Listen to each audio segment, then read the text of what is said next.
হাতে সূতা কাটি আমি খদৰ কাপোৰ পিন্ধো খদৰ কাপোৰ পিন্ধো স্বাধীন দেশৰ ছাতি আমি স্বাধীনতা ৰাখো 15 আগষ্ট 47 চনতে 47 চনতে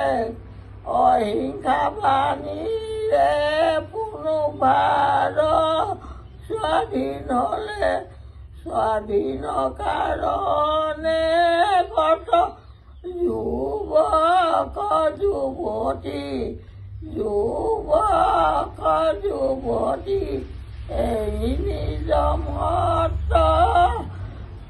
দেহা স্বৰ্গ কুশলিলে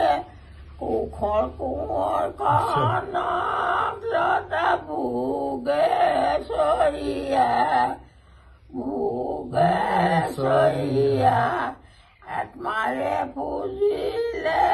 মাটি পূজাইনী হৈ কুশলে ল'লে ফাঁচি কনকে যে গুলি এই নিজ মত দেহা স্বৰ্গ কুশলিলে 93 বছৰ এই একদম তেতিয়াৰ দিনত আন্দোলনৰ গীতবিলাক মনত ৰখাটো অলপ কাহিনী নেকি তই ক নিজে ভাব হা ভাৰতৰ স্বাধীনতা আন্দোলনত কমিউনিষ্ট আন্দোলনত বা খগেন বৰবৰুৱাৰ লগত গৈছিলে স্বাধীনতা আন্দোলনত আপোনালোক কাৰ লগত গৈছিলে ন স্বাধীনতা আন্দোলন পাইছিলে না 47টো পাইছিলে না নাই পোৱা নাই পাহৰিলে ন আৰু কাৰ লগত ফুৰিব সেয়া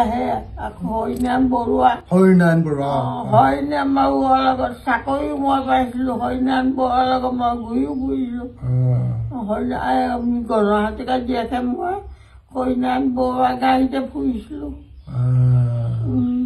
ডাঙৰ মানুহ চবৰ লগত ফুৰিছো হৰিনাৰায়ণ বৰুৱা মই যে এতিয়া যে একদম যুঁজিব পাৰো যে সাহসটো আছে যে আপোনাৰ পৰাহে পালো মই জানে নাই টেনশ্যন নাই আমাৰ দেউতা বেলেগ ভয়াতো আছিলে কয় বুলি মাহে মেইন একদম ইমান কষ্ট কৰি ঘৰ খুলিলে আমাৰ কি কম